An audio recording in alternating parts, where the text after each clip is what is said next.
It's easy to get stuck reaching for the same familiar fruits and vegetables, even when you know a colorful variety is key. Balance of Nature's fruits and veggie supplements don't replace fruits and vegetables, but it makes it easy to add more variety to what you already eat. With 31 ingredients that are whole fruits and vegetables, switching it up is easy because we've already taken care of the hard part. Go to balanceofnature.com and get a free fiber and spice supplement, plus 35% off your first set as a new preferred customer by using discount code POD. The Dick Morris Show. Entertaining and informative on the Red Apple Podcast Network. Welcome to the Dick Morris and Doug DePiro Show, sponsored by the Patriot Gold Group. Good morning, good afternoon, Mr. Morris. You know, this week is Veterans Week, and they're celebrating it today. The reason it's an interesting story, Veterans Day was originally Armistice Day, as those of you who are over 100 recall. Yeah. And and it was on November 11th at 11 a.m. on the 11th day of the 11th month that World War I ended. Wow. When they agreed to the armistice or forced it on Germany, the armistice was signed on 11/11 at 11 a.m. And that's when Veterans Day, Armistice Day, originally was celebrated. Wow. My numbers are 1122. My lucky numbers are 1122. Those were very lucky numbers. The World War I was such a disaster, and it was so unnecessary, accomplished nothing, and need not have happened. And bless those who gave their lives to defend our country, but it was a war we never needed to fight. And the shadow... Then why'd we go in? Because Germany forced it on us at the very end. The war had been waging for 3 years. America had been out of it, Britain and France against Germany. And then the Kaiser in Germany decided that he was going to cut off all shipping to Britain. And that meant sinking American ships. Wow. And his admirals warned him that's going to bring America into the war. He said, I don't care. We'll be able to cut off food to the British. And before the U.S. can send major troop deployments, Britain will starve and will have to surrender. And that was the gamble the Kaiser took. But it didn't happen. The U.S. rearmed very, very quickly. And within about 5 months of the declaration of war, it was able to send 1 million troops to Western Europe. 1 million? And completely tipped the balance of the war. And we won the war largely because of the huge American presence. Did we have to tool up, for ships and tanks, which kind of got us ready for World War II, maybe? Well, not really. It was too big a time difference. What was 19? When was World War I? 1917. 1917. Intervened. And World War II started with us in 1941. Right, so it's 20 years. But the rebuilding of the ships was incredible, and the pace of the building of them, and was overseen by Joseph P. Kennedy, JFK's father. Wow, Joe Kennedy. And wait, what did he do? He oversaw the building of the ships. Really? And the former secretary. I didn't know that. And the undersecretary of the Navy, who had overall charge of it, was a guy named Franklin D. Roosevelt, who could still walk back then. Wow. And he had run for vice president. Where were the ships built? In Virginia? All over the place. All over the place. In New York a lot. Who was the president in World War I? Woodrow Wilson. Right. But it was so, but...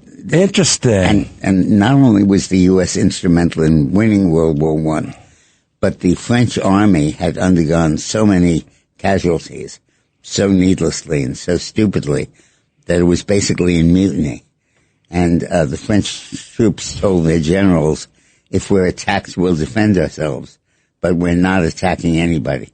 So the thing they used to tell them was over the top, meaning get out of the trenches and charge. Right.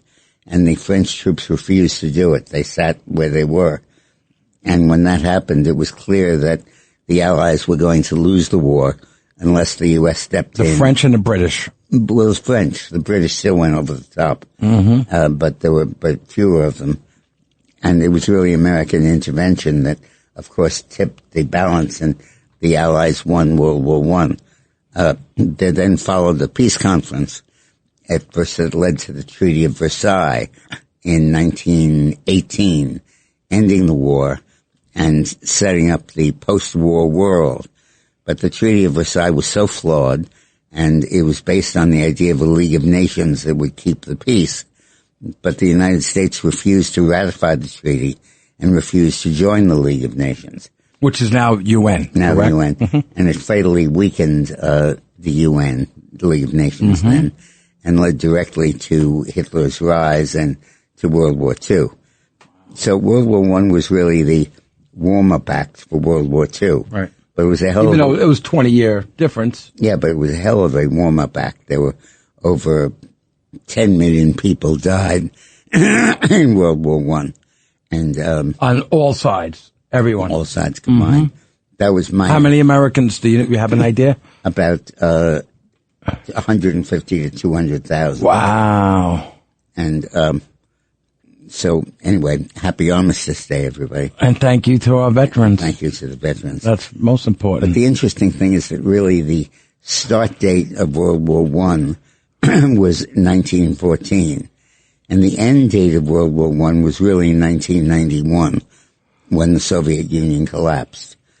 Say it again. Say it one more time. The start date of World War I was 1914. Right. The end date was 1991, when the Soviet Union collapsed. Oh. Because the Russian Revolution was a direct result of World War I. And that led, of course, to the communist rule in what a great history lesson, Mr. Morris. Yeah, well, thank you. This really made, we got Roxana on the line, and she talks a little about Veterans Day in her little monologue. On the rocks? We got on the rocks, yeah, so let's have... Hi, Dick. Hi, Rox. What about me? You got to say hi, Doug, first. Oh, goodness gracious. I have to train you. Hi, honey. How you doing? Hi. All right, what do you got? Oh, okay. Let's go. Good morning, good afternoon. Oh, my God. Well, once again, our country has lived a week of extreme contrast. The elections and the Patriot Awards. No surprise that blue states would vote blue. Of course, one hoped that with facts, history, and common sense, there would be at least one upset. However, the real disappointment is that in an age of information, voters were still spellbound by unrealistic promises. I'm reminded of a game show, The Price is Right, that regardless of door number 1, 2, or 3, you would receive, if not the prize of your dreams, then at least a consolation gift. Unfortunately, there are no prizes, no gifts, there's nothing.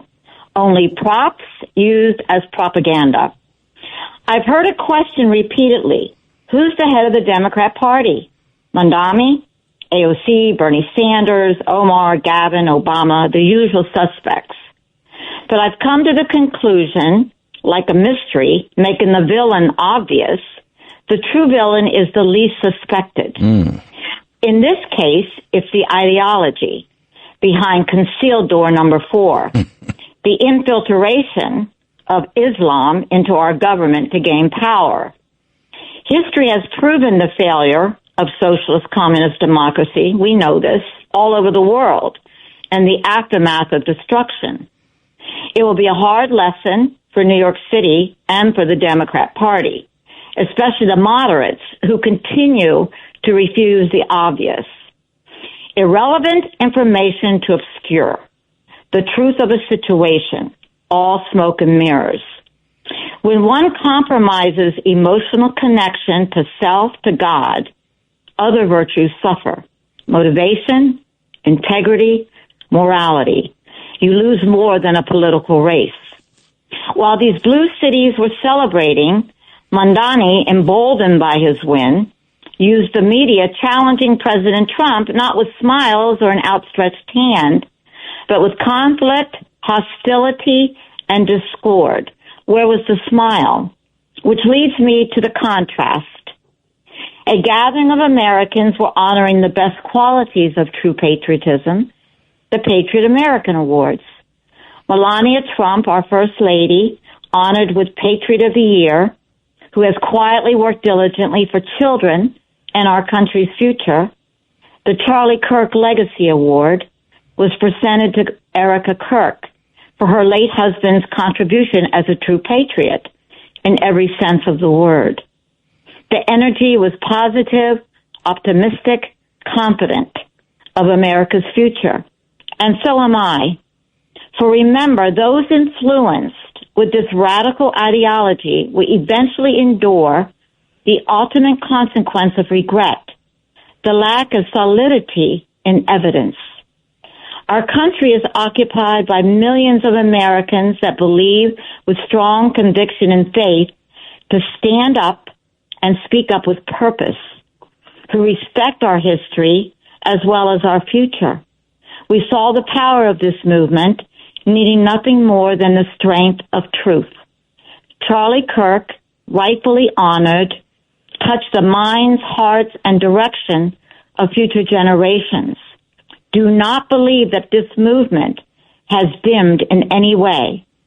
The heartbeat of America was built on the principles that he taught and reacquainted to our youth. They're stronger now more than ever. There's an importance of protecting that which our freedoms were built.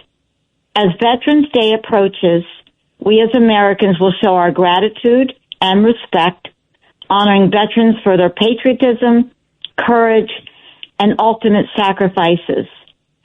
I wasn't going to add this, but I feel, Dick, since you opened with the history lesson, that in 1941, at the State of Union address, President Franklin Roosevelt articulated the four freedoms: freedom of speech, freedom of worship, freedom of want, and freedom of fear. So blessings to all. That was beautiful. Thank you, Roxanne. That was great. Thank wonderful. You so much, Dick. Yeah, well, thank you. And Doug. Oh, thank you, Roxanne. All right, Scooch. So the bad results from the local elections are largely due to an overwhelming feeling by voters, including Democrats, Republicans, and Independents, that Trump's international achievements are not matched by improvements in the economy. In a survey I conducted from October 21st to 27th this year, only 28.6%, 29% of 1,000 likely general election voters replied that they and their families have been helped by Trump's economic policies, while 50%, 50.1%, said they had been hurt. 29 helped, 51 hurt. Asked if inflation was down under Trump, only 17% said it had dropped, while 60% said it had gotten worse. 19% said it had stayed the same. Never mind the statistics. Believe the popular perception. Inflation has gotten worse. Indeed, the juxtaposition of Trump's magnificent success abroad with the perceived lack of progress at home will be damaging to his hopes for keeping Congress in the midterm elections. It could lead to a perception akin to that which led to Bush 41's defeat at the hands of Bill Clinton in 1992. That his focus on foreign policy meant that he was so distracted by international achievements and the allure of a possible Nobel Prize that he forgot to help Americans put food on their table. I told President Trump this last night in a fairly extended phone call. But I said there is a solution. In the poll, we asked voters how they would react if Trump used the tariff revenues from his trade deals to give each family $2,000 in cash. And by 67 to 23, voters supported the proposal, and 41% strongly supported it. And the support cut across party lines. It's not just that Trump would be passing out goodies. It would be the voters would get a rebate from his international achievements, that Trump would be bringing home the bacon to share with all Americans. Voters are tired of seeing Trump produce miracles abroad while not changing the mathematics of affording their daily lives. This is the point I made to the president last night on the phone, and I had made the call earlier this week. I think that he has to show that these benefits are in fact accruing to the American people. And statistics and releases about grants and money from the Arabs and money from Europe and trade deals with Japan and with China are not cutting it, because the average American does not feel that these changes are taking place in their own lives. And, of course, the establishment says, oh, but they are. Look at the inflation stats. Look at the income stats. We're doing very much better. And the average voter is saying, no, we're not. And the results from New York, New Jersey, and attest to that. And it's just very clear that unless Trump is able to show that these benefits really inure to the help of the average person, he's not going to be successful in the upcoming campaigns in the off year. Now, I think that's a great idea. Mm-hmm. Yeah, that is. It's so important when, Washington is surrounded by fog. And the fog is caused when the warmth of the advocacy of the people in power clashes with the coldness and difficulties of the life outside. And that causes that cold and hot front touching each other causes the fog that leads politicians astray. And I saw that happen to Bush, and now I'm worried that I'm seeing it happen to Trump. And the president needs to get his act together and bring these accomplishments home to the American people. Yeah, well, Dick, I heard you talk to him also, and you could see that he just needed that. You just gave him a little bit of a nudge. Yeah. And he was like, well, what are you doing? And I could see all of a sudden he's starting to think. He said, well, I may do that. And that means he's going to do it when he says that. And yeah. Go on. May I say Sure. how uplifting that would be right now during this holiday season? Sure. Just the whole concept, and it coming from, the tariffs. Yeah. And I think he's going to. I don't know what he's going to do with holiday. I said that too. He should do it now. Yeah. Well, but it's hard. It's not that easy to do. He's got to get Congress to vote it. He's got to get Congress back and get the government reopened what that to do takes. it. And so he certainly can begin that process now and can advocate it. And I think that would be crucial in his winning the midterm elections. And these elections are going to be so important because if Trump loses control of the House, in particular, you're looking at really a year, probably 3 years of impeachment and of the same deadlock gripping the country. Oh my God. That's going on now with the shutdown. So maybe we should try to impeach as many of those people now. Yeah, right.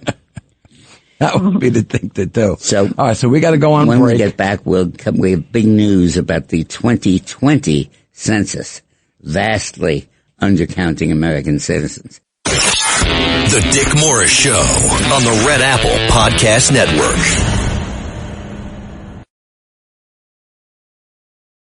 The Dick Morris Show, entertaining and informative on the Red Apple Podcast Network. Congressman each state is going to get. But then the Census Bureau also tells each locality where those seats are so that the congressional districts can be apportioned properly. And you know what? It probably is so complicated to do these numbers that there can't be an oversight. Yeah. And critics have also pointed to a new statistical formula the Census Bureau used to analyze the 2020 census. Republican census data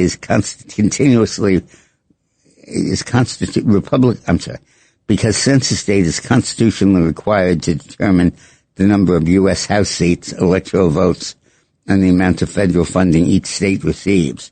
The stakes of the decennial survey are enormously high.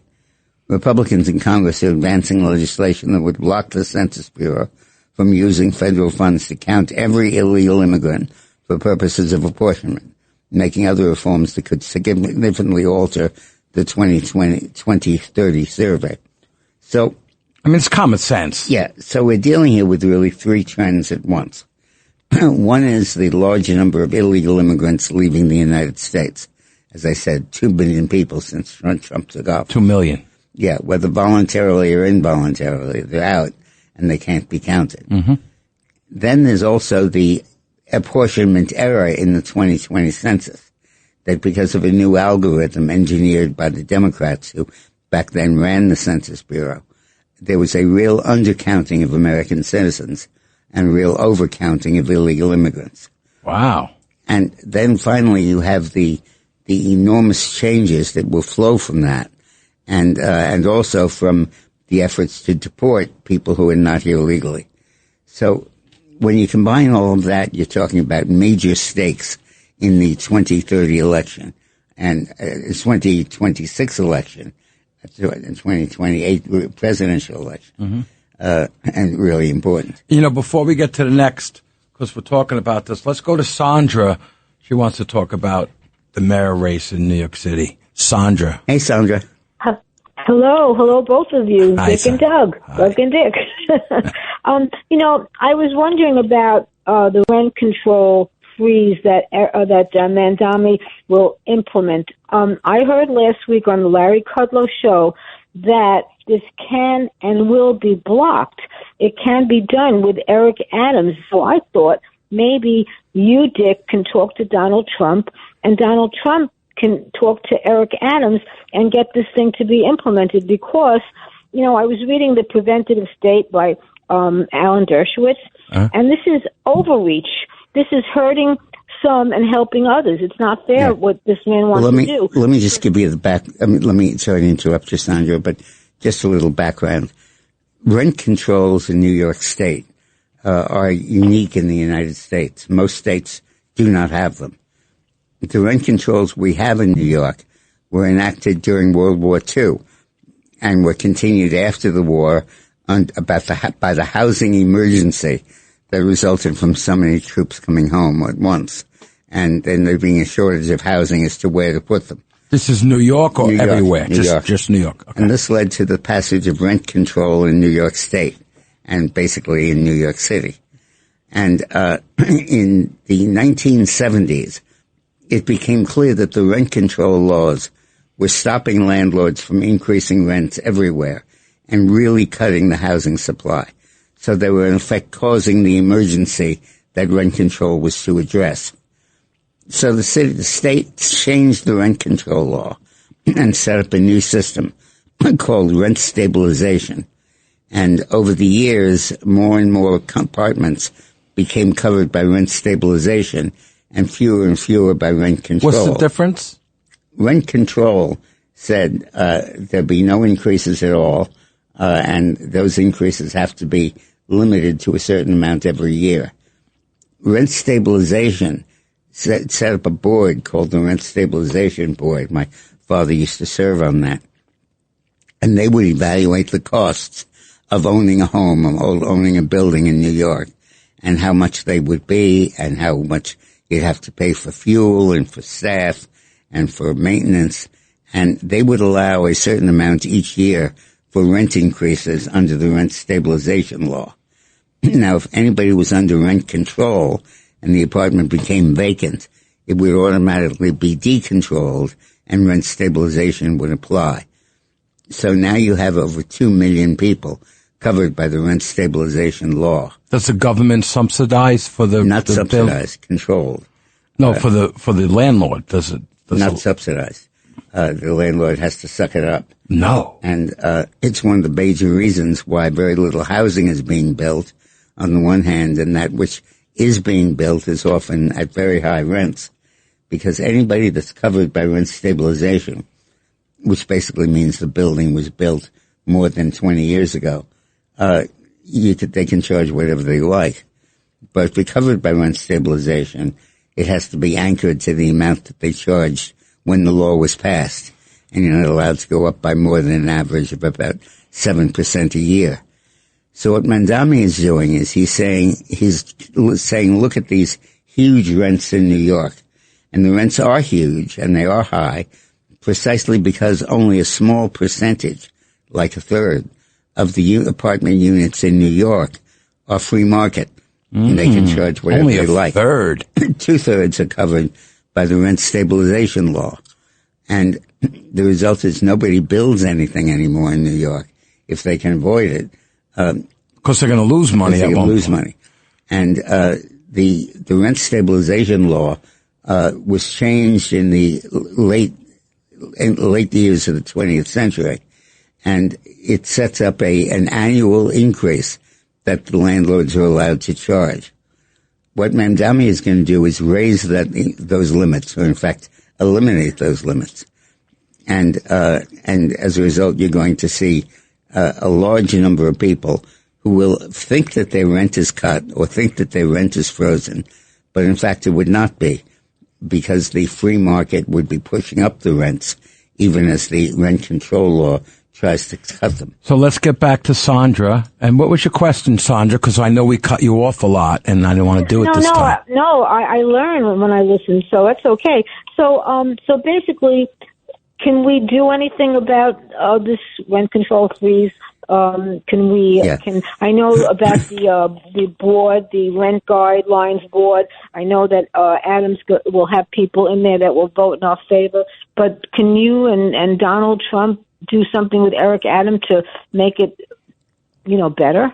Yeah. Well, I think that I don't think that we can in the short term. I think that Mamdani is going to have his way right away, but then it's going to become increasingly clear that no housing is going to be built in New York, that the vacancy rate will dramatically decrease. And renovations and everything else to keep it running. 3 years ago, about 5% of the apartments in New York were vacant. Now it's less than 1%. And without a high vacancy rate, people are not going to build buildings, because even if they could get the tenants to occupy them, they can't increase the rents.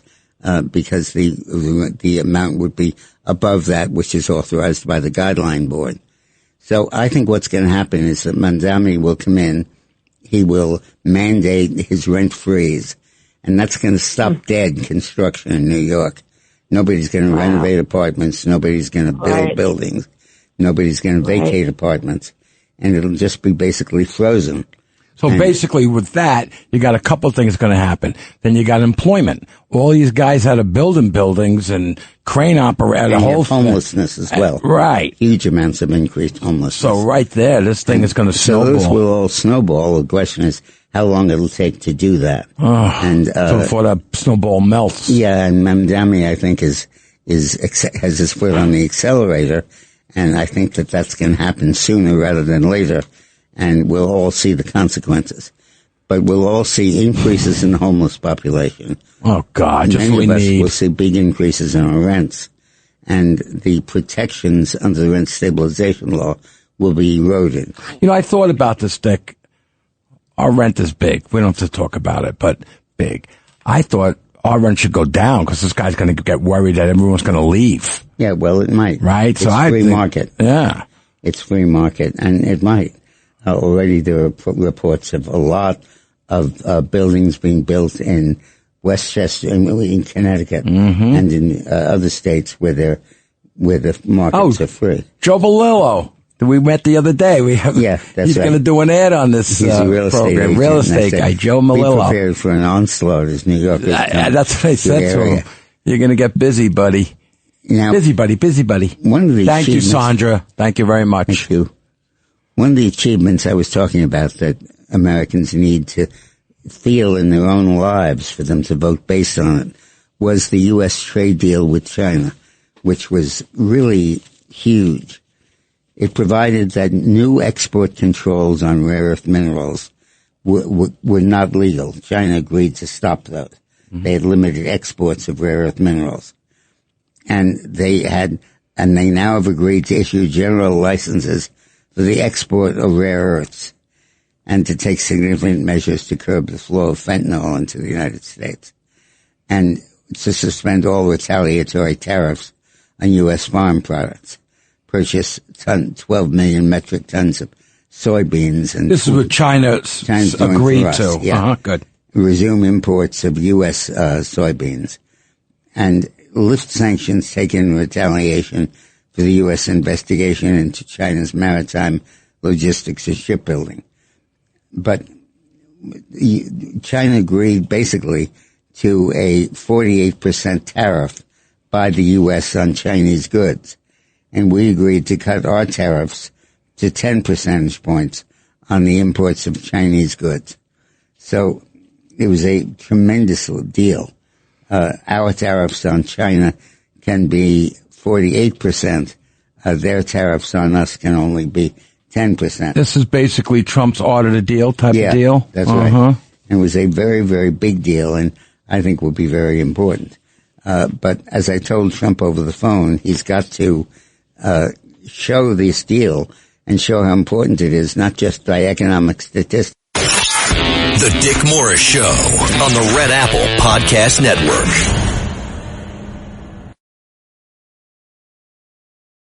The Dick Morris Show, entertaining and informative on the Red Apple Podcast Network. After the last election, we are definitely surrounded by clowns and jokers. And who's in the middle? Yeah. Us. Us. So socialists vow to, this is amazing.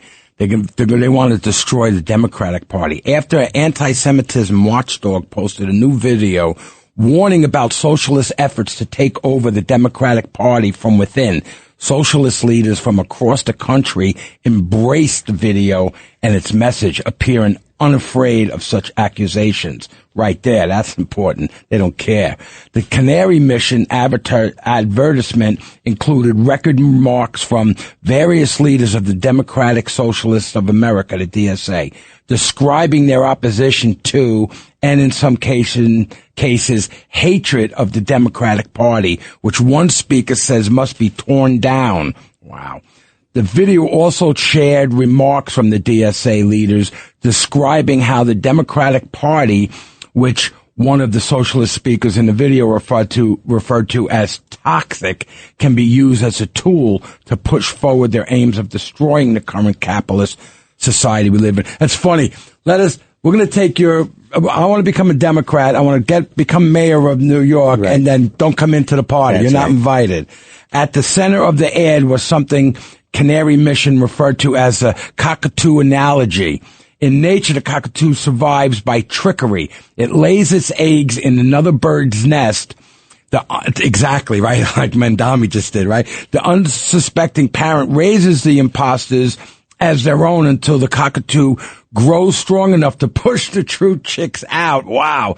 The video's narrator explains that DSA is the cockatoo inside the Democratic Party.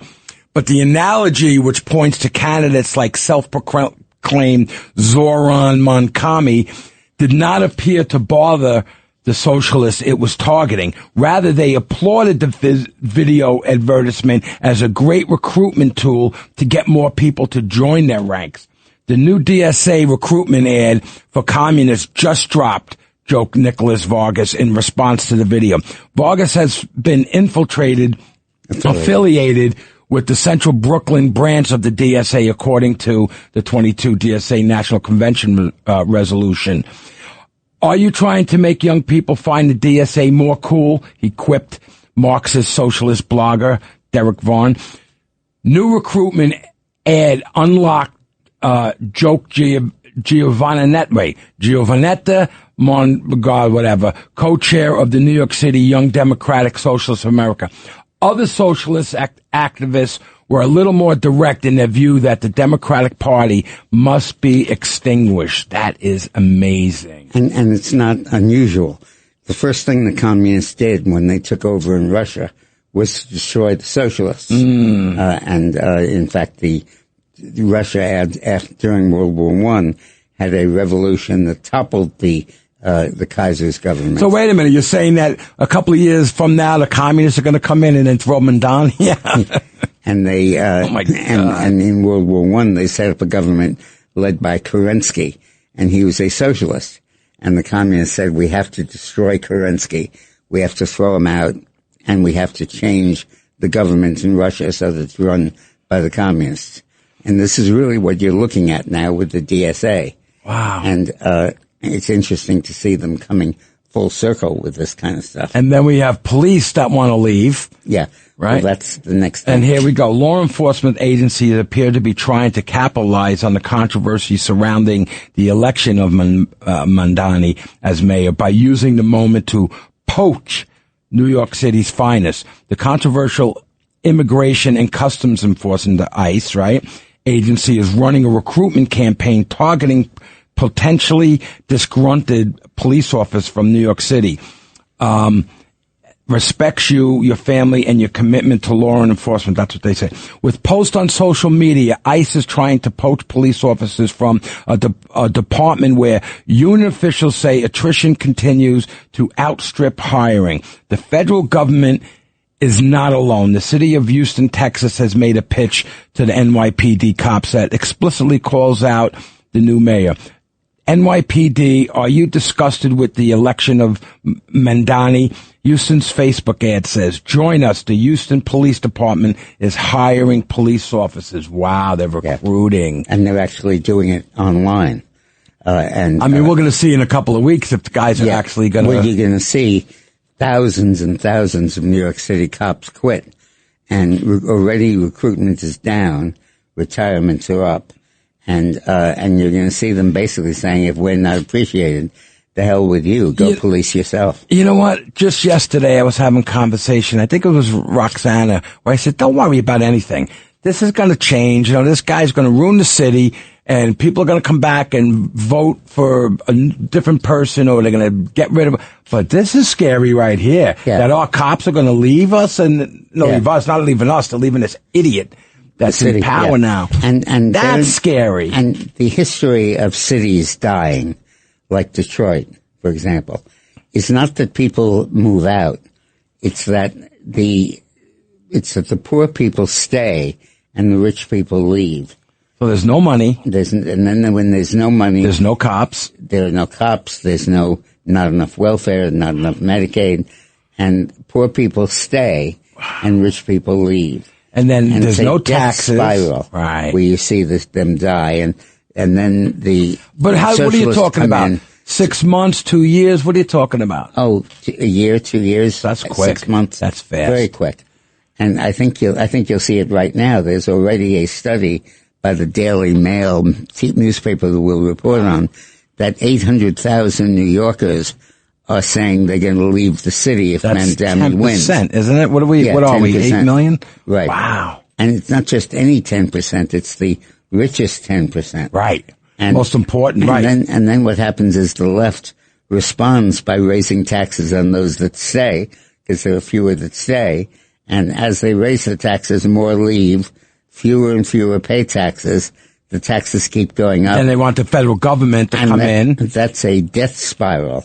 Like a star. Right. Imploding star. And Trump is not going to subsidize any of this crap. He's just going to say, I don't think so, pal. I saw him yesterday, reporter said to him, what do you think about the new mayor of New York saying that he's not going to allow ICE agents to come in and take any of the illegal immigrants? He wants to arrest them. He said he'll arrest them. And she said, what do you think? And Trump says, how about I arrest him? Yeah. It was actually pretty good. Something like that. I'm paraphrasing. That's going to be the most immediate thing. Mamdani's going to try to curb ICE operations in New York. What's the jurisdiction on that? Like none. None. Can't do anything about it. The federal government it's all federal. And then they federally funded, federally employed, federally mandated. And that's going to be and that supersedes the mayor of New York City. And the governor of New York State. Right. And that's going to be the first real conflict between Mamdani and Trump. Absolutely. And believe me, Trump is going to win that one. Yeah, absolutely. Good. I loved hearing that. Now, during the election of 24, you, Doug, were very involved in the efforts to stop non-citizens from voting. Yep. We had a great program. We had put signs in the polling places where, the swing states, and it says, if you're illegal and you vote, we're going to catch you. And there's a lot of different sayings where I put together. Yeah. We're going to track you. We're going to see you. We're going to, and it slowed. And because I forget her name, Trump told lawyer, Cletus, right? Right? Cletus, yeah. Right? She called us and said, we're worried about 20 million voter, auto voter, what was it called? Motor voters. Motor voters, right. They gave them licenses. to drive, and they also said, well, you could vote with this license, and we stopped a lot. We don't know the real number, but we stopped. Listen, we got to take a break, and when we come back, we're going to talk about this non-citizen voting. The Dick Morris Show on the Red Apple Podcast Network.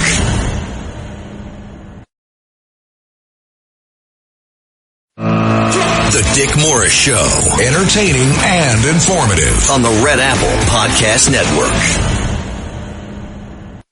Welcome to the Dick Morris and Doug DePiro Show, sponsored by the Patriot Gold Group. So Trump is doing what we were doing last year or 2 years ago. President Donald Trump,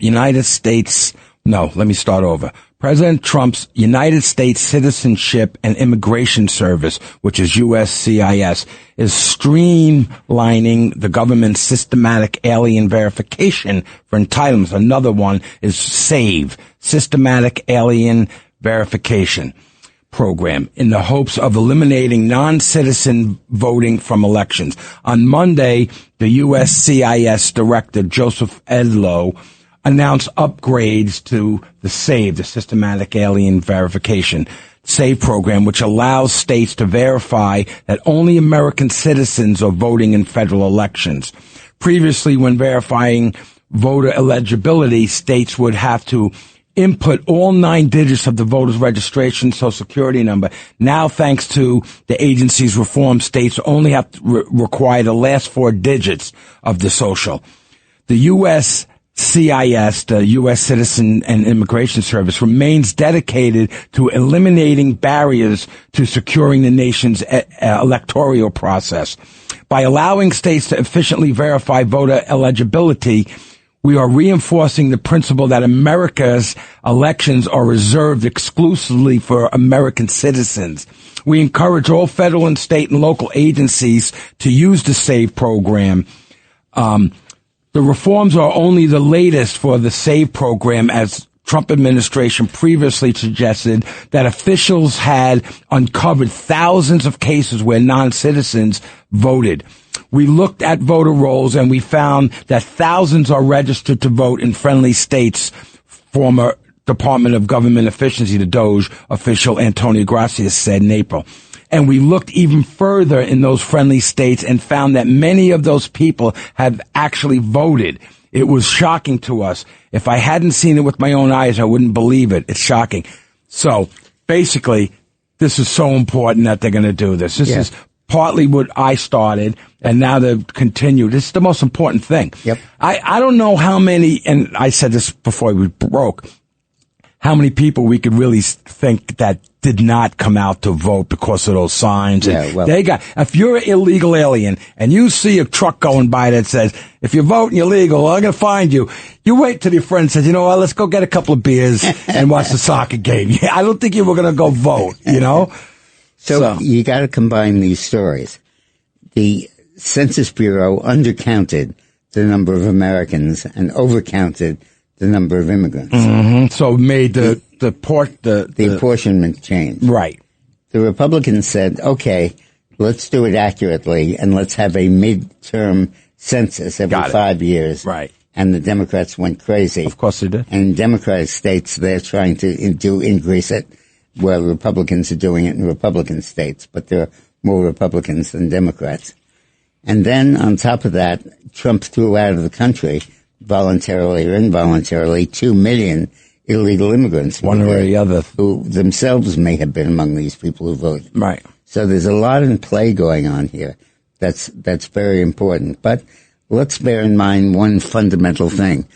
Unless we're able to make the American people understand the economic progress that Trump has made. Right. We're not going to have Congress. These deals. Ain't going to do. The importance of these changes. We're not going to be able to control the Congress. That's right. And if we don't have control of that Congress, like you said, I didn't even think about that until you said it, that they're just going to try to impeach him for the next 2 more years. Investigate him and impeach him. Oh, my God.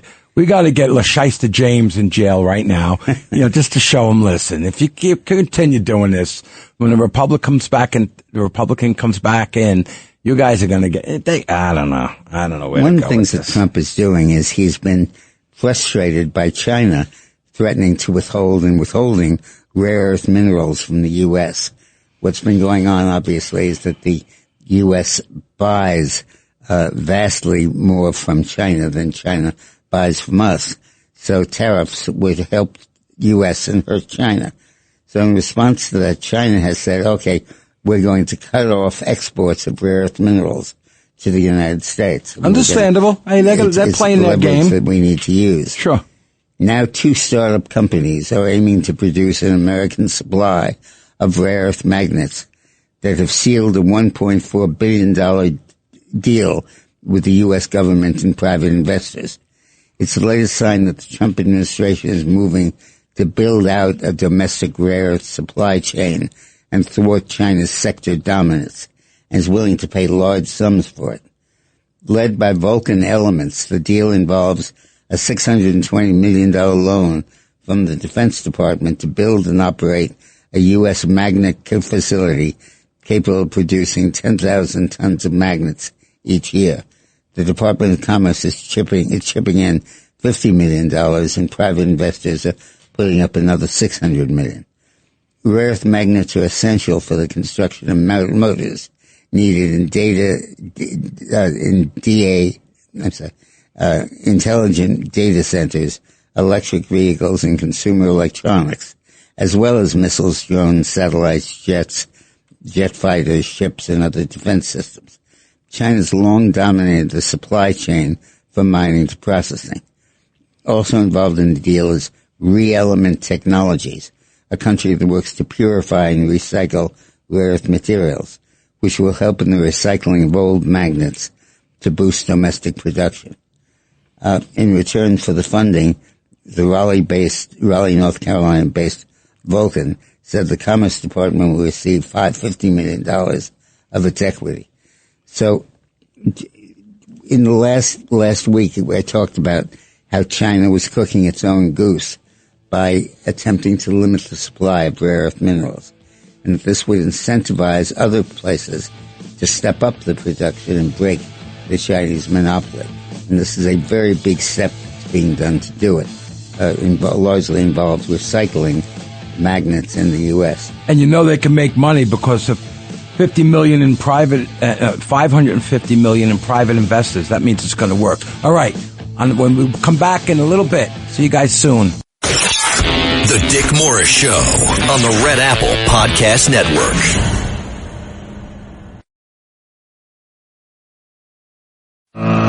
The Dick Morris Show, entertaining and informative on the Red Apple Podcast Network.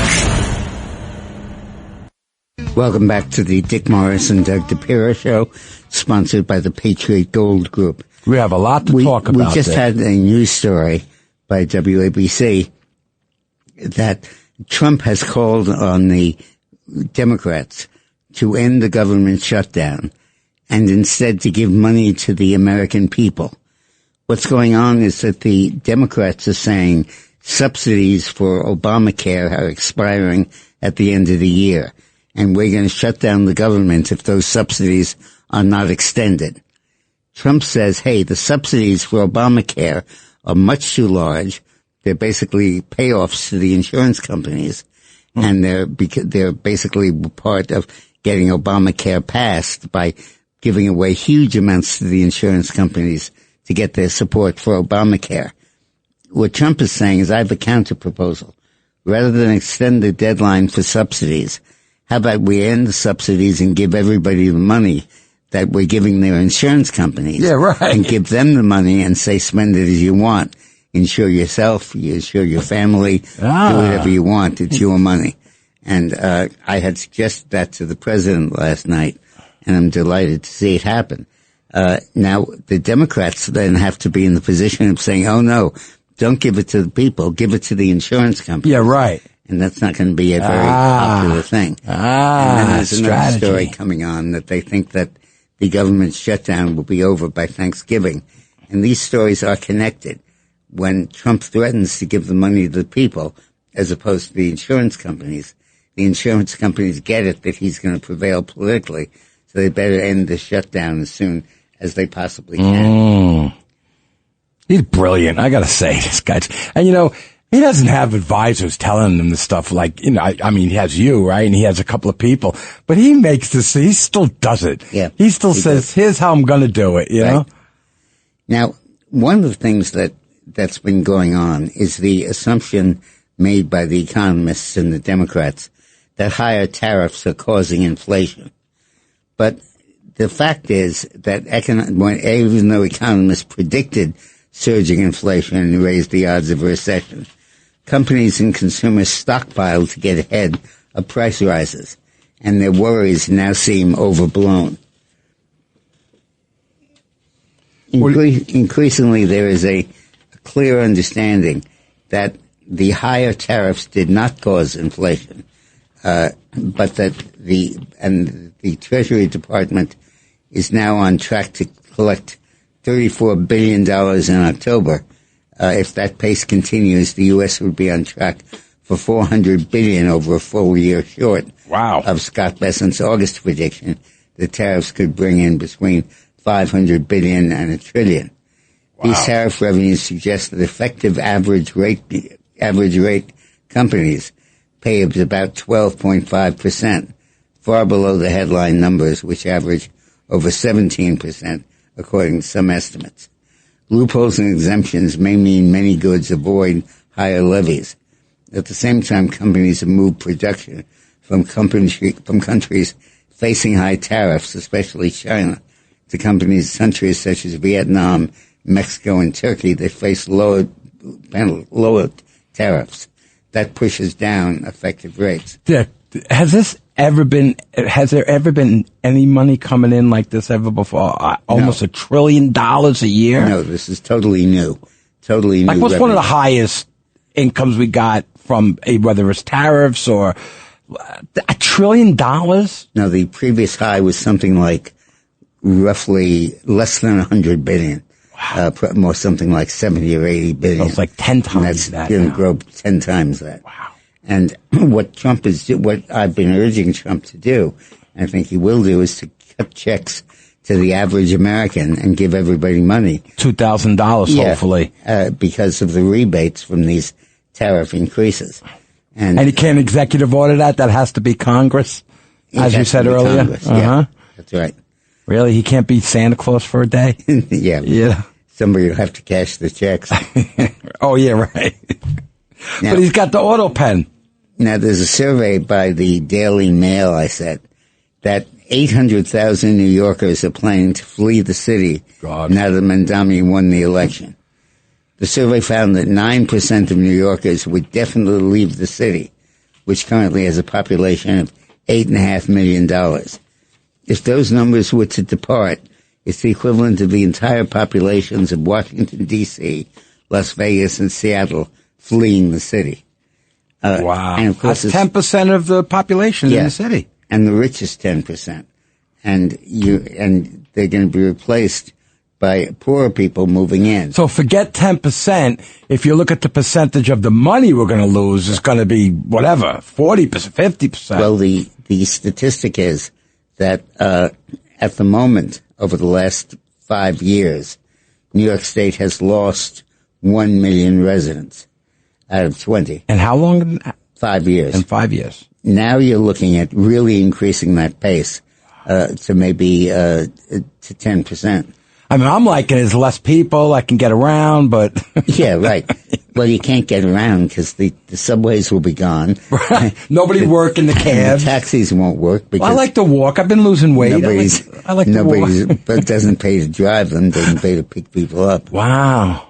Now, there is some success happening in the world, though, and this is the world of Tesla. Unbelievable. The shareholders are going to make this guy a trillionaire. He's the first guy in the world to be worth $1 trillion. Tesla shareholders on Thursday approved a new $1 trillion pay package for Musk. The package, to which more than 75% of shareholders agreed, grants Musk 423 million shares in the electric vehicle Wow, which would be worth nearly $1 trillion. The company reaches a series of milestones as required under the agreement. This could make the tech mogul already the richest person in the world's first trillionaire. I said that already. Wow. Now, I think that may be hype. Because number hype? Yeah, number hype. Because I do not think electric vehicles are going to succeed. And I think that Tesla is hoping they will, and basically incentivizing Musk to advertise and to get them to succeed. But the problem is that the logistics of building charging stations all over the place right, that's it. Are largely controlled by the government. And as long as the government controls that, it's not going to happen. So you'll have government imposing mandates. Very good, you have to have an Morris. electric car, but there's no place to charge Where the did car. you hear that electric cars are going to be out in a couple of years? You've been saying that for You've been saying and I didn't nothing even but think that about for 3 I'm years. reading this thing and I'm not even thinking about that. Yeah. Because it was so cool that he's going to be a trillionaire. But you know what? I think you're right. I think the only way he's going to be a trillionaire is if if he subsidizes and basically takes over the construction of charging stations. And you know what? That probably is what he's going to do. That's what he's going to do. Yeah. See, again, Dick Morris should come up with something. Yeah. You're pretty good. You should have a radio show. It's like the railroads in the United States. The tracks were laid because the government came up with the money for it. And that led to the development of transcontinental railroads. And the manufacturing of the trains. Yeah. There probably weren't as many trains before the tracks. Yep. Once they started laying the tracks down. Wow, interesting. You know, while we're talking about billions and trillions, Trump gets 1 billion views on the internet. The Team Trump social media accounts led by X Strategies and its co-founder Alec Bruzewitz, I'm saying that right, Bruzewitz, garnered nearly 1 billion views in October alone across platforms and smoked I love that, and platformed and smoked the official Democrat accounts on TikTok and Instagram. The @Team Trump account on TikTok pulled in 150 million views for the month, smashing the 88.7 million views accumulated by @Democrats. Democrats fared even worse on Instagram's TikTok equivalent, Reels, R-E-E-L, Reels. The @Team Trump account amassed 264 million Instagram Reel views in October, more than 10 times the the Democrats, 25 million total per data reviewed by Breitbart. A reel R-E-E-L, a reel showing, a reel showing the new flair Trump added to his signature dance when arriving in Malaysia for a historic trip at the end of the month garnered a whopping 1.4 million likes and 72,000 comments. An AI-generated reel posted during the left's No Kings protest on October 18th depicted Trump as a king waving from the White House.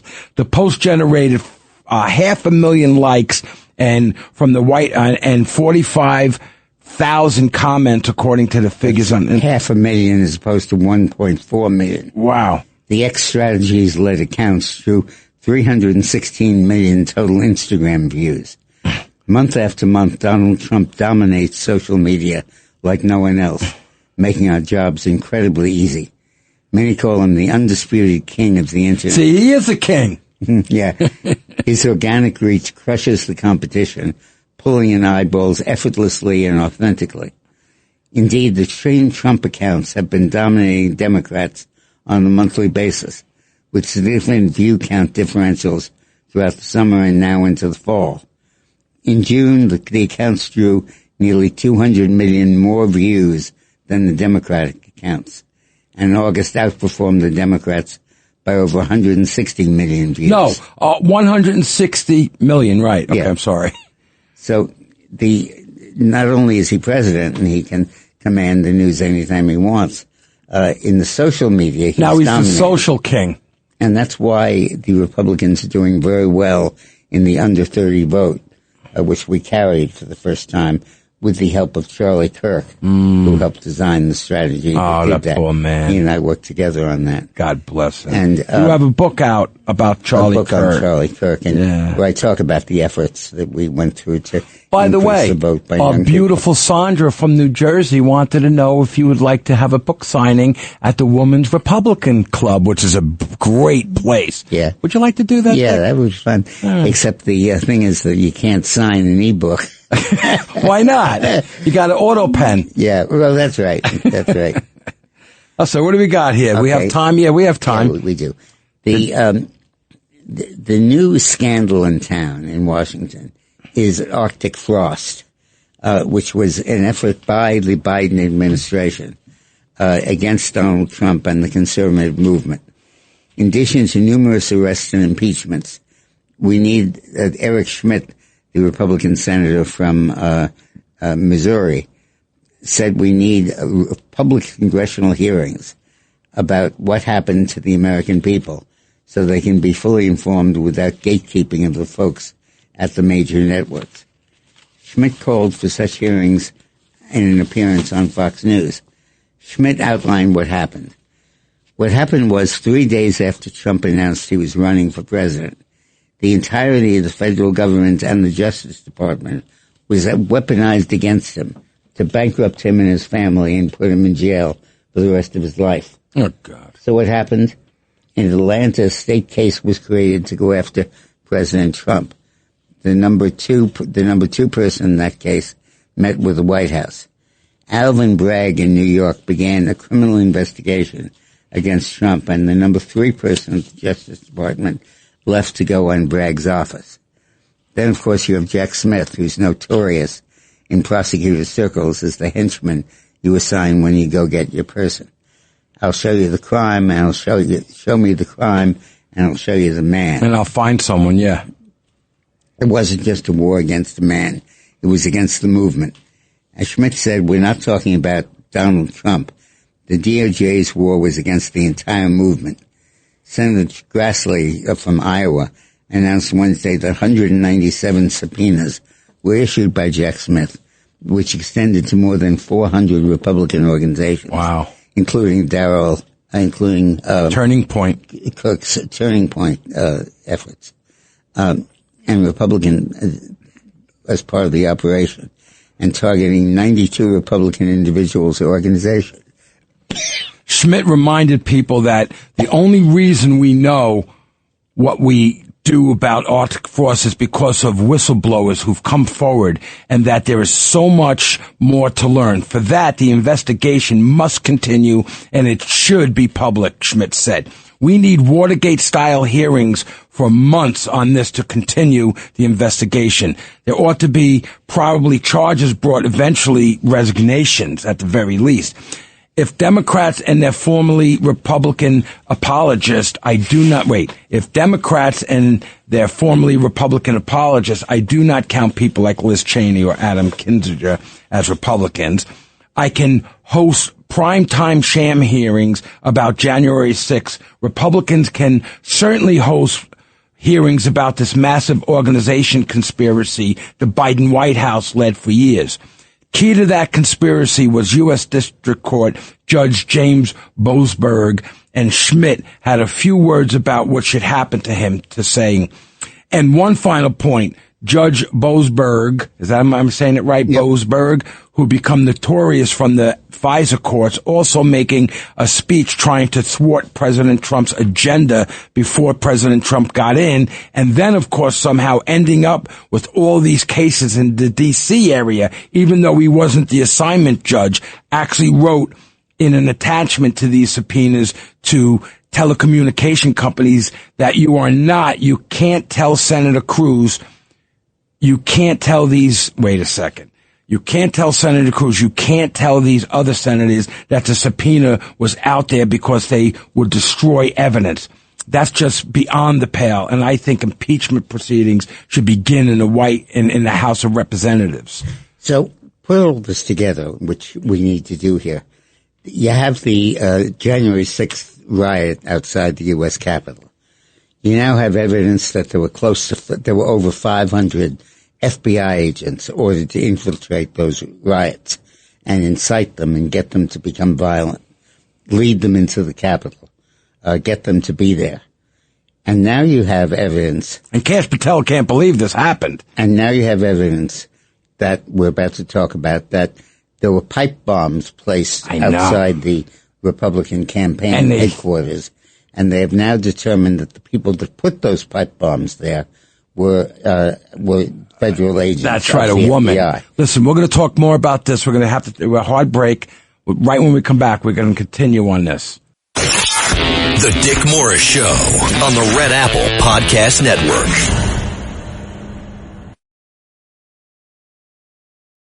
The Dick Morris Show, entertaining and informative on the Red Apple Podcast Network.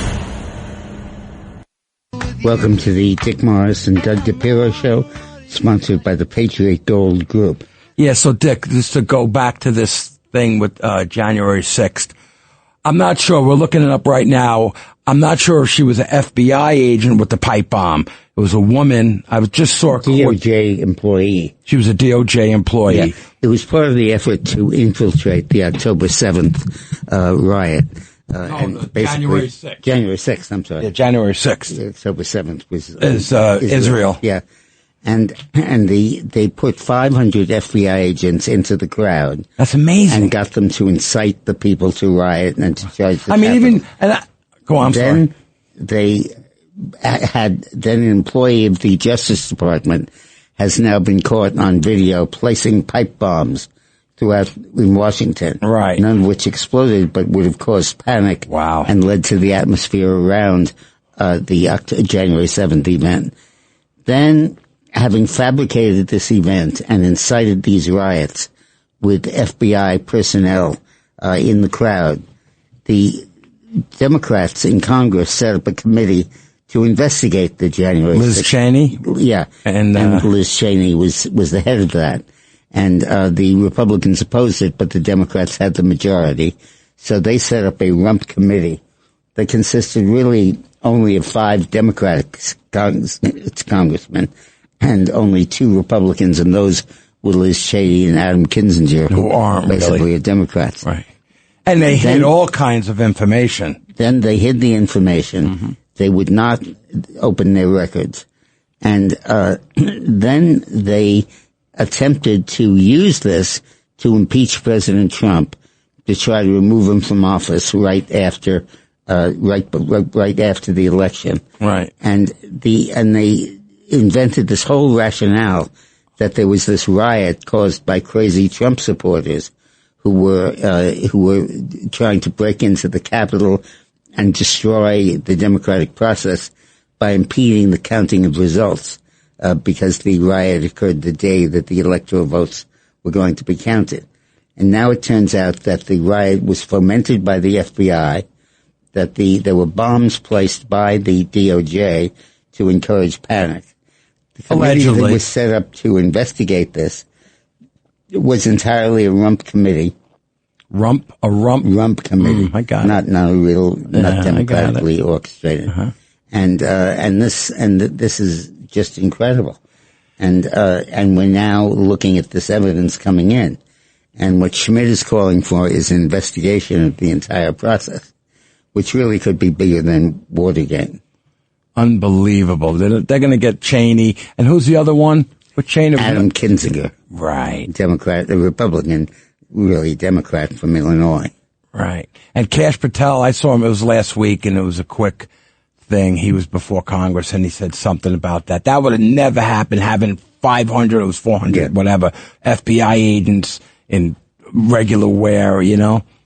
It's unbelievable. Now, 1 year out, to give you an idea of the problem we face. I don't get out much. Democrats are ahead of the Republicans in who you're going to vote for Congress in the midterm election.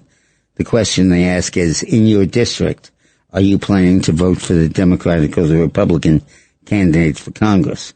And the gap now is greater than a year before the 22 election, when Republicans took back control of the House. So this is very dangerous, and these stories are closely connected. the October 7th riot, the January 7th riot, was always blamed on the Republicans, blamed on MAGA. The January 6th riot. January 6th riot. And became the basis for a whole lot of Democratic rhetoric. Now, Trump, earlier this year, Trump proposed a deal to colleges. And he basically said, I will give you extra financial aid if you agree to a series of measures like freeze tuition, commit to transforming higher education by abolishing international units that purposefully punish belief of conservatives, acknowledge the freedom to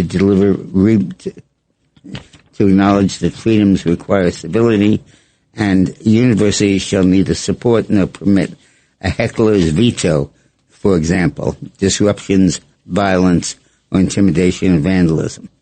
The whole deal was that by limiting the number of foreign students to 15% of your student body, with no more than 10% coming from any one country, the colleges would really agree to stop the left from controlling campuses in America. Mm-hmm. And that would be in return for additional funding that they would get. And the colleges, the Ivy League colleges, all raised hell, said this is an effort to intimidate us, to bribe us, and we are refusing this deal. It was a voluntary deal. But now it appears that there are more colleges coming around to accept the proposal for reform. Financial pressures have been building up for a while, and enrollment has been down for over a decade. But this year marks one of the largest reckonings we've ever seen, with President Trump's threat to withhold funding from colleges and universities that don't sign his Compact for Excellence in American higher education. The two universities, New College in Florida and another one, and Valley Forge Military College, have agreed to accept the Trump proposal. And I hope that this is the start of a number of these colleges coming in and accepting it. And this could be a fundamental reform that's very important. His ordeal on this whole thing is I'm going to withhold funds going to you, right? Isn't that No, he's done that. But he's doing that because of anti-Semitism and their failure to act on it. Right. This is in addition to that. He's saying in addition to withholding funds, I'm going to give you more funds if you do these steps affirmatively. Right. Limit the number of foreign students in your school. Limit the number of students coming from any one country, and eliminate measures to try to increase the number of foreign students. The background of this, of course, is that most domestic students are subsidized either by federal student loans or by other scholarship programs. But virtually all of the foreign students that attend U.S. colleges pay full tuition, mainly paid by their governments and by interest groups. Right.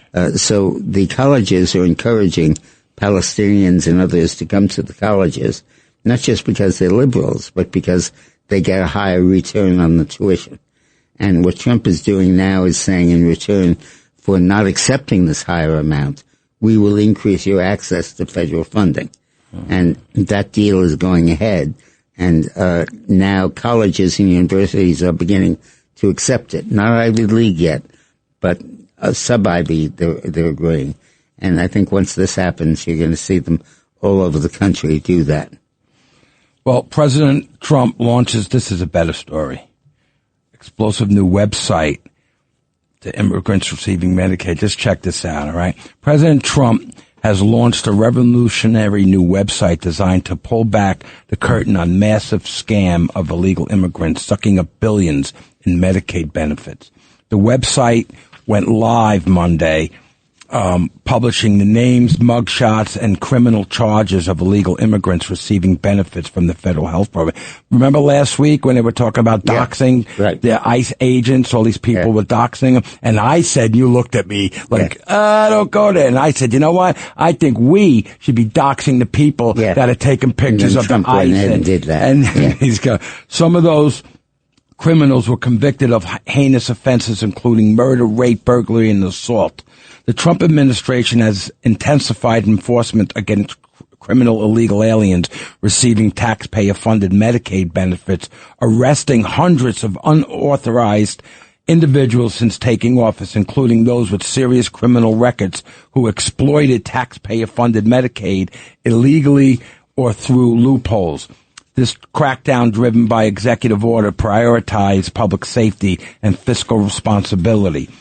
Compounding the crisis, Democrats have refused to pass a clean budget bill to end the shutdown unless Republicans concede to their demands for $1.5 trillion in new spending, including restorations to Medicaid expansions that would effectively extend coverage to over 1 million illegal aliens, funneling an additional $200 billion would it be to such programs in the next decade. And what Trump is doing now is saying, okay, you want to extend the subsidies under Obamacare, that's fine, but give the subsidies to the people you're insuring and let them decide how they're going to spend them. Yeah, right. And then Vice President Vance declared during a Fox News interview, Democrats shut down the entire government because they want to give hundreds and billions of dollars of health care benefits to illegal aliens. We have found, this is Brooke Rollins, we have found after studying about $100 billion in spending, thousands and thousands of illegals use the EBT card. We have been moving people off of SNAP. We've got almost 700,000 people, I think, that we moved off just since the president took office. We've arrested about 118 people. So this has been ongoing and starting to work. Medicaid spending on illegal aliens has already cost taxpayers over $16 billion during the first 3 years of the Biden regime, and staggering figures that underscores the urgency of Trump's initiative. Now, one of the cases coming before the Supreme Court that probably will be decided in the next week or two or next few weeks is whether Trump's tariffs are illegal or not. Conservative and liberal Supreme Court judges alike seemed dubious of Trump's tariffs, justified by declarations of national emergencies, as they heard arguments on a legal challenge to the policy. The court will now begin drafting its opinion behind closed doors after a nearly 3-hour hearing provided a glimpse into their thinking. The judges seem unlikely to split along the 6-3 ideological lines when ruling on Trump's tariffs. 3 of the court's conservative members posed penetrating questions to the Trump administration, expressing unease about the expansion of executive powers sought by the president. Amy Coney Barrett, Trump-appointed Supreme Court judge, wondered early on whether there's any other place in the law or any other time in history where a phrase key to the Trump position, regulate importation, in the Constitution, was used to confirm tariff-opposing authority. What does that mean? The Constitution gives Congress the power to appropriate money, but it also gives the president the power to regulate immigration and to regulate importation. Got it. Now I understand it. And what the conservatives are saying, what Trump is saying, is that power to regulate importation, in effect, gives the president the power to impose tariffs. Got it. And the Democrats are saying, no, it doesn't. You have to have a separate bill passed by Congress in order to impose tariffs. And that the limiting of importation is for stuff like health care issues. And Neil Gorsuch, the justice, look for where to draw the line. You say we shouldn't be concerned because this is foreign affairs and the president has inherent authority, and so delegation is off the books, more or less, Gorsuch said. What would prohibit Congress from just abdicating all responsibility to regulate foreign commerce, for that matter, to declare war to the president? We don't contend he should do that, Solicitor John Sauer said. Major questions doctrine, a legal theory that the Supreme Court has cited when striking down major Democratic initiatives, could be the coup de grace for Trump's emergency tariffs. Several justices raised a major question doctrine which holds the president may not enact initiatives with sweeping economic or political implications where Congress's intentions are vague. The Supreme Court conservative majority has commented the major questions doctrine in a series of recent cases that have demolished Democratic presidents' unilateral initiatives, including former President Biden's student debt cancellation plan. So the Democrats are urging the Supreme Court to cancel Trump's tariffs. Trump warned that this would cause enormous dislocation in the economy, undo the core of his economic policies, and really crimp his power enormously.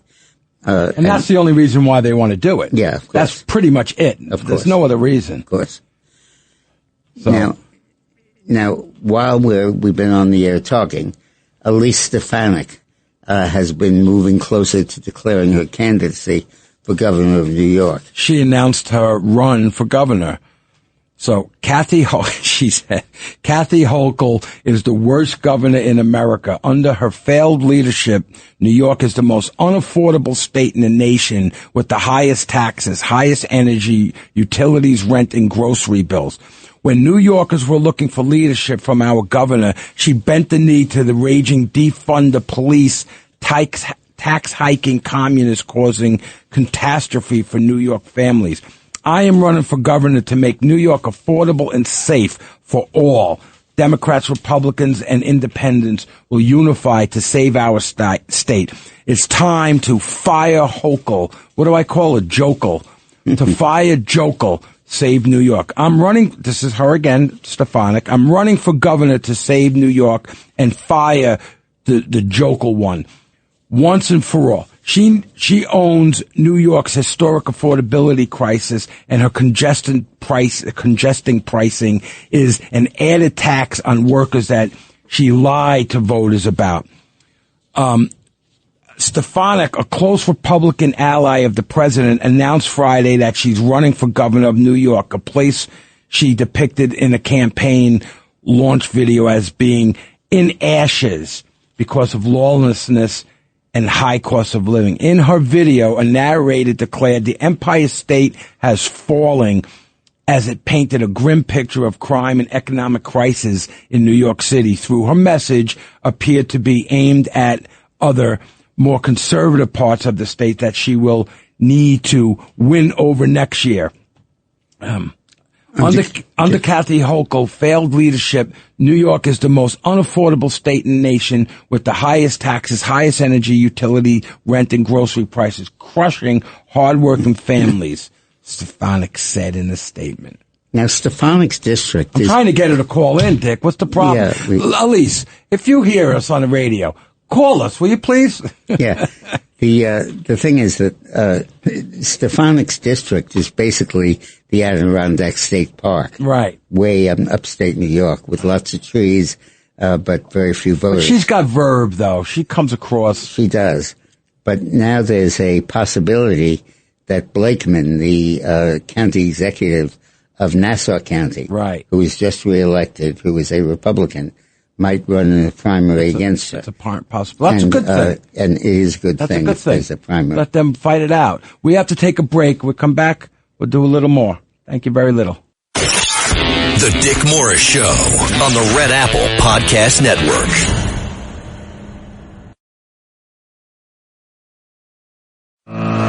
The Dick Morris Show. Entertaining and informative on the Red Apple Podcast Network. What show is this, Dick Morris? Welcome back to the Dick Morris and Doug DePiro Show. And who sponsors it? Patriot Gold Group. Jack Haney. He's a great guy. I love him. All right, go, Dick. If you're disturbed about your taxes and you want a tax cut, I have a very good idea for you, particularly if you're Jewish. New Jewish immigrants and citizens moving back to Israel in 26 will pay no income tax during the first 2 years in the country, the Israeli finance minister announced on Thursday. The tax reform, which is part of next year's state budget and was first announced during a ceremony in Jerusalem, seeks to attract immigrants and returning residents from Western nations amid a global surge in anti-Semitism. This is a Zionist and economic revolution. Smotrich declared, speaking alongside with Aliyah and integration minister Ofer Sofer. Zionist has always relied on three pillars: settlement, security, and Aliyah. I think that's how you say it, Aliyah. He added. And Aliyah, by the way, is the return to Israel, spiritual and physical, is to return to them. And there's honor when you get announced that. He added, these past 2 years, we've invested heavily in security in the state of Israel, and now in a different place. The year 2026 will be a year of the revolutionary of Aliyah, not as a slogan, but as a practical work plan. Sofer called immigration of Zionist social and economic importance to the state of Israel, emphasizing that Aliyah strengthens our social fabric. I hope I'm saying that right. Yeah. Strengthens our social fabric, brings high-quality human capital, and directly contributes to the growth, innovation, and economic development. So, and like I said before, receiving Aliyah is a spiritual honor in the Jewish service. So it's very important of this to come back to them. Under the tax reform, new immigrants who make the Jewish state their home and Israelis who return after living abroad for 10 or more years will be charged a 0% income tax rate in 26 and 27. Their tax rate will then gradually increase to 10% for 2028, 20% in 29, and 30 in 2030, according to the income levels within the tax bracket. The discounted rates will apply up to an annual income cap of 1 million shekels. It was about $300,000, so it's a third. Shekels is a third. And will be added to existing incentives for immigrants, including a 10-year exemption on taxes from passive foreign income and other tax credits, the financial ministry said. So if you're looking for tax relief, and you're in the United States, if you're in Israel, move out of Israel. And then come back. Come to the United States, and then they'll try to get back in Israel. No, but let me tell you, the timing is perfect on this. It is. Mandami right now, with all the Jewish voters, they're freaking out with this guy because he hates them. And this came out perfect because now they're going to say, wait a minute, he could go there. I'm telling you. Absolutely. He knew what he was doing. Absolutely. Now, a move to dismiss Trump's hush money conviction was reopened Thursday after an appeals court panel revisited his bid to remove the case to federal court. Trump wants to move the case out of New York State court so he can try to convince a federal judge that the Supreme Court's presidential immunity ruling compels tossing the jury's 34-count guilty verdict. A 3-judge panel on the U.S. Court of Appeals for the Second Circuit ruled that it cannot be confident that a lower court judge adequately considered Trump's arguments as he sought to move the case. The court bypassed what we consider to be important issues bearing on the ultimate issue of good cause, the panel wrote. The panel emphasized that it had no view on whether Trump's strategy should ultimately succeed, only that the lower courts needed to reconsider the prior ruling. So Trump may be free now from the criminal verdict against him brought by Letitia James and by Alvin Bragg. You said her name wrong. It's LaShyster James. Yes. Let's take this call from Chris from Manhattan. Hey, Chris, how you doing? I'm good, thanks, guys. I love your show. Thanks for taking my call. Thank you. Listen, I'm a strong Trump supporter. I voted for him 3 times, and I can't stand so many of the things he's doing. I just think he's detached from the general public, and he's not supposed to know what it costs to go into a supermarket. But I see it. Prices are way up. Yogurt's up, bread is up, cereal, just the basics are up. And this idea about giving money directly to the citizens instead of paying their health care premiums, there'd be no control over what they did with it. They might buy lottery tickets and then they'd still have no insurance. They might, but they might not. And I think it's a very good idea for Trump to counter the Democratic plans for subsidy to instead give the money directly to the people. Senator Ron Johnson from Wisconsin, said that the COVID era subsidies that were given in the health care benefits in Obamacare included giving it to people who were 4 times the poverty level, and fueled medical inflation and led to higher premiums for everybody. I think that what Trump is doing is basically saying we're going to fight inflation not just by lowering costs, but by giving people the money and letting them decide how they're going to spend it. And I want to take the benefits from the trade deals that I've done and give a portion of them back to people. I think that's the right way to go. Yeah. You know what? Now let's go to Gary in Westchester. Remember we were doing a segment a while back where I was like, it was like Charlie Kirk's, prove Dick wrong or, go against him. Well, here we got Gary in Westchester. He agrees with rent control. So talk Dick in and out of it. Excuse me. I think that's slipped somehow. I don't agree with rent control. Oh, okay. Rent control raises the mention of those 2 words raises my blood pressure by 40 points. And so, I heard you speaking about it before. I have a long history, my family, with the real estate business in New York, and frankly, that'll kill it. It'll kill it. It makes no sense. It's such a phony thing to say rent control because when you limit the rents that the landlords are going to collect, you limit the amount of housing that they'll build. And if you limit the amount of housing they'll build, rents are going to go up. It's almost like saying I'm controlling how much a car dealership can sell a car for. You can only sell it for $1,000, right? How would they say I'm controlling the rent?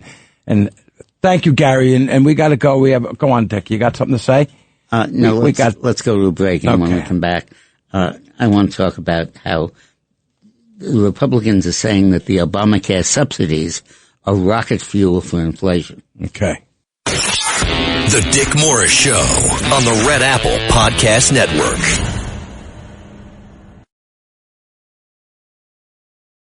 The Dick Morris Show, entertaining and informative on the Red Apple Podcast Network. Hi, welcome back to the Dick Morris and Doug DePiro Show, sponsored by the Patriot Gold Group. Well, what's good for one state is not for another. And real estate in southern Florida is booming as a result of Mamdani's victory. And that fast, too, right? Already people saying, where's my real estate guy, Joe Malillo? The real estate business in South Florida is booming with residents of New York City looking to relocate as the political climate in the Big Apple appears to be taking a hard left turn, a developer told Fox Business. The CEO of BH Group in Miami, Isaac Tolentino, explained that his company has closed more than $100 million in signed contracts from New York buyers in just the past few months, about twice last year's volume. And he believes a lot of it has to do with the politics. Of course it does. He said, I think the election accelerated how people make decisions. I think people are nervous for what's coming, how it's going to affect their lifestyle, the quality of life, taxes, potential of crime or no crime. So of course it's going to do that. What are you kidding me? Go on. And Jamie Dimon, the head CEO of J.P. Morgan Chase, warned that the higher tax rate, regulation-heavy states are driving businesses and residents away, accelerating an exodus to pro-growth Sunbelt states like Florida and Texas. This shift in American residences toward to move into red states and move out of blue states, I think it's going to dominate the politics of the next Dimon said, 2 years. And he said, and you know why New Yorkers are so depressed? Because the light at the end of the tunnel is New Jersey. That's not a good light. He said it's a competitive business between countries, competitive among cities, competitive between states. And you're mentioning a bunch of these states that are driving businesses out. It will backfire. He acknowledged the migration trend and said he supports those seeking a better quality. Of course, a better quality of life and work. people vote with their feet, and some people act like they vote with their feet because they're selfish. They vote with their feet because they see a better life for them and their families, Diamond said. I'm not mad at someone if they leave J.P. Morgan because they say they got a better opportunity. I'm like, I understand. It's your life. I want you to be happy. A lot of people can work in different cities and be quite productive, he added. And so Miami and Florida compete. They compete with taxes. They compete with universities. We have more employees in Texas today than we have in New York. So that's scary, but it's not scary, you know. Yeah, you can be seeing that all over the place. You know, things change, obviously. All over the place. And the more high-tax people are being driven out of New York, the more they're moving out of New York in self-defense and moving to Florida and Texas, the more taxes are going to go up. You know, That's the death spiral. Yeah, I often say, you know, that's the way it is. It'll change. This is my place. This is where I live. You know, all my life I've been in the city in Yonkers, right? I'm starting to get a little, after today, I'm not hard to get happy after this show, you know? I love my city, and what's this guy gonna do? Son of a bastard. Okay, in addition to hurting New York, Mamdani's socialists mapped an anti-Israel plan. Oh, God. The Democratic Socialists of America Big Apple chapter will push Mayor-elect Mamdani to implement a virulently anti-Israel agenda, leaked documents show. This segment is devoted to the one-third of New York Jews who voted for Mamdani. You morons. Included in the New York City Democratic Socialists of America Anti-War Working Group list a dozen demands for the incoming mayor: an end to all city contracts with companies doing business with Israel, and withdrawing all funds from banks lending money to Israel. The 5-page screed was distributed at the group's November 2nd public meeting and reveals the Democratic Socialists of America New York City chapter has been plotting since last September on how best to ensure the pro-Palestinian, Jew-hating Mamdani fully supports its anti-Israel agenda once he's sworn in as mayor in January. And doesn't buckle to political Yeah, there pressure. goes that smile. Yeah. I'll smack that smile right off your face. 30% of Jews voted for this guy, and now Israel's going to pay the price. I would love to have Sandra on right now yelling at her Jewish friends. You know what I mean? Yeah. Well, you're going to talk about Mexican president? Okay, we've got to do this fast because we only got a couple of minutes left. Every day, this is Mexico president calls anti-cartel efforts fascist, authoritarian. Every day, roughly 200 Americans die from drug overdoses, with the vast majority of fentanyl flowing through Mexico's cartels. Just last week, the same criminal organizations gunned down a mayor and killed him in Europe. A brazen assassination that barely made headlines anymore because such violence has become routine. You think I know, call me crazy, that's Mexico's president. Welcome help in fighting the narco-terrorists. Wait, presidents might welcome help. You think that Mexico's president might welcome help in fighting the narco-terrorists who've turned her nation into a war zone. You'd think there'd be righteous anger over murdered officials and citizens. You'd think at a minimum she'd recognize that civilization requires defending against barbarism. President Claudia Sheinbaum delivered this stunning declaration. Returning to the war against the narco is not an option. First, because it is outside. This is the president of Mexico speaking. Yeah, right. Returning to the war against the narco is not an option. First, because it is outside the framework of the law. So these wars against the cartels are called authoritarianism because they are authoritarian. Really. It's going towards fascism. I said or have said on several occasions it is permission to kill without trial. Mexican President Sheinbaum just said fighting a war against drug cartels is unlawful because it would violate the rights of drug traffickers and it would be fascism. Really, returning to the war against the narco is not an option. Go ahead, read that again. I'll wait because I had to read that 3 times before I believed someone actually said that out loud. Anyway, that's horrible. We have to go. It's the end of the show. Dick Morris, it's an honor to be here with you. That's good. Thank you very little. I appreciate it. Well, I like Israel's policy of having Jews return tax-free. All right. Bye-bye. We're going to say bye-bye. Roxanne, bye-bye. Okay, bye-bye. No. Bye-bye. Bye-bye. Okay, bye-bye. Bye-bye. Bye. Okay, bye-bye. Bye. Bye-bye. Thanks for listening to The Dick Morris Show. You can hear The Dick Morris Show Sundays at noon. If you like the podcast, share it with your friends and listen anytime at WABCRadio.com and download the WABC Radio app. Hit that subscribe button on all major podcast platforms. Plus, follow WABC on social on Instagram, TikTok, Facebook, and X. See you next time for a new episode so you never have to wonder, what the heck is going on here? If you're looking to create, grow, and sustain your wealth, download and subscribe to the Pain Points of Wealth podcast at BeBullish.com with Bob, Ryan, and Chris Payne. It's your podcast for market insights, money tips, and real talk on the economy. Download and subscribe at BeBullish.com.